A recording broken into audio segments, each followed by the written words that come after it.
Assalamualaikum warahmatullahi wabarakatuh. Selamat siang. Salam sejahtera bagi kita semua. Yang terhormat Dekan Fakultas Ekonomi Ibu Nurjana SE, MSI.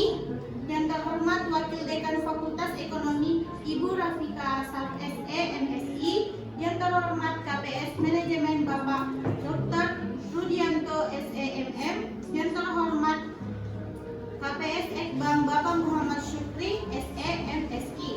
Dan para dosen sebagai narasumber serta dosen mata kuliah penelitian Ibu Erwina SE, MSI. Perkenalkan, nama saya Nabila Ramadhani Putri, NIM 19.0201201204. Saya akan mempresentasikan rencana penelitian yang berjudul pengaruh gaya kepemimpinan dan motivasi terhadap kinerja pada kantor kecamatan Kamanrek. Latar belakang, kemampuan suatu perusahaan untuk berkembang saat bergantung kepada kemampuan sumber daya manusia. Dalam melaksanakan tugas-tugas kinerja, kerangka kerja yang tertera dalam pengembangan organisasi, keberhasilan seluruh pelaksanaan tugas-tugas kinerja dan perusahaan sangat ditentukan oleh tersedianya SDM yang berkualitas. Kepemimpinan pada dasar harus mempunyai peran sentral dalam kehidupan organisasi maupun kelompok. Untuk mencapai tujuan bersama, manusia di dalam organisasi perlu membina kebersamaan dengan mengikuti kontrol dan arahan dari pemimpinnya. Dengan keadaan seperti itu, pemimpin harus memahami setiap kepribadian yang berbeda dengan kepribadian sendiri. Rumusan masalah berdasarkan latar belakang, maka rumusan masalah adalah sebagai berikut. 1. Bagaimana pengaruh gaya kepemimpinan dan motivasi terhadap kinerja pegawai pada kantor kecamatan Kamanrek. 2. Variabel manakah yang paling berpengaruh terhadap kinerja pegawai pada kantor kecamatan Kamanrek? Kerangka pikir. Kantor kecamatan Kamanrek memiliki pegawai dengan gaya kepemimpinan yang tegas. Gaya kepemimpinan menurut Kartono 2008 halaman 34, kepemimpinan memiliki 4 indikator yang pertama bersifat, yang kedua kebiasaan, ketiga watak, dan keempat kepribadian. Dari gaya kepemimpinan, pegawai kantor kecamatan Kamanrek memiliki jiwa kepemimpinan yang tinggi. Bagi pegawai motivasi menurut Robbins 2011 halaman 233. Motivasi terdiri dari 3 indikator. Yang pertama, kebutuhan prestasi, kedua, kebutuhan kekuatan, ketiga, kebutuhan hubungan. Dari gaya kepemimpinan dan motivasi kerja yang baik pegawai kantor kecamatan Kamanrek, maka akan munculnya kinerja yang maksimal dalam hal pemberian pelayanan kepada masyarakat. Hipotesis. Berdasarkan dari latar belakang dan rumusan masalah, dalam penelitian ini diajukan hipotesis sebagai berikut. Pertama, diduga ada pengaruh gaya kepemimpinan dan motivasi terhadap kinerja pegawai pada kantor kecamatan Kamanrek. Kedua, diduga bahwa gaya kepemimpinan paling berpengaruh terhadap kinerja pegawai kantor kecamatan Kamanrek. Waktu, tempat, dan teknik pengumpulan data.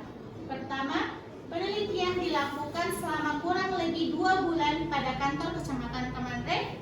Kedua, ada beberapa teknik yang digunakan penelitian untuk mengumpulkan data, yaitu observasi, wawancara, kuesioner. Observasi adalah suatu proses pengamatan akan suatu objek atau masalah yang diambil. Wawancara adalah tanya mengenai seorang yang diperlukan untuk diminta kerangka atau pendapatnya mengenai suatu hal. Ketiga, kuesioner.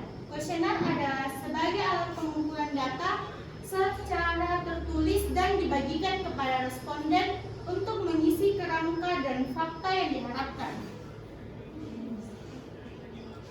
jenis dan sumber data. Jenis data dibagi menjadi dua, yaitu data kualitas dan data kuantitatif. Data kualitas yaitu data yang tidak berbentuk deskripsi, bukan dalam bentuk angka, misalnya kuesioner pertanyaan tentang suasana kerja, gaya, dan kepemimpinan. Bagian B, data kuantitatif. Kuantitatif data yaitu data yang berbentuk angka. Dalam hal ini, data yang berupa laporan tentang analisis gaya, kepemimpinan, dan motivasi pada kantor. Sumber data maupun sumber data yang digunakan dalam penelitian antaranya dibagi menjadi dua, yaitu data primer dan data sekunder.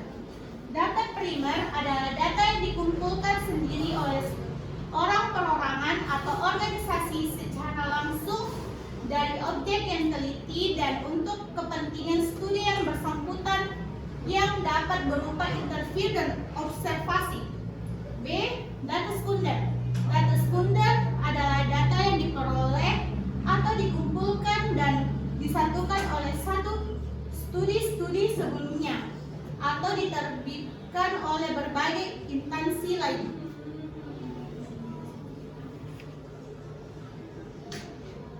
Populasi dan sampel.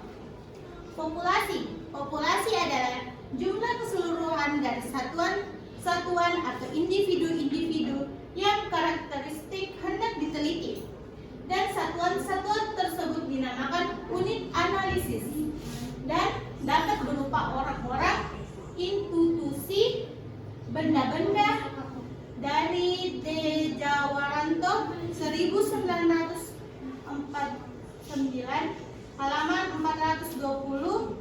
Populasi dalam penelitian ini adalah pegawai pada kantor kecamatan Kemandre beranggotakan 28 orang. 2. Sampel.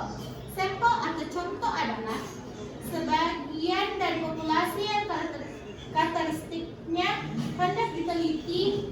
Dejarwanto 1904 yang halamannya 43. Sampel dalam penelitian ini yaitu seluruh pegawai yang ada pada kantor kecamatan Kemandre yang beranggotakan 28 orang dengan menggunakan rumus GAI. Teknik sampling yang digunakan yaitu sampling jenuh, artinya seluruh populasi dijadikan sampel. Teknik analisis data. Pertama, analisis deskriptif. Menurut Sugiono 2014, statistik deskriptif adalah statistik yang digunakan untuk menganalisis data dengan cara mendeskripsikan atau menggambarkan data yang telah terkumpul sebagai adanya, tanpa bermaksud membuat kesimpulan yang berlaku untuk umum atau generalisasi. Skala Likert mempunyai grafik dan sangat positif sampai sangat negatif yang dapat berupa kata-kata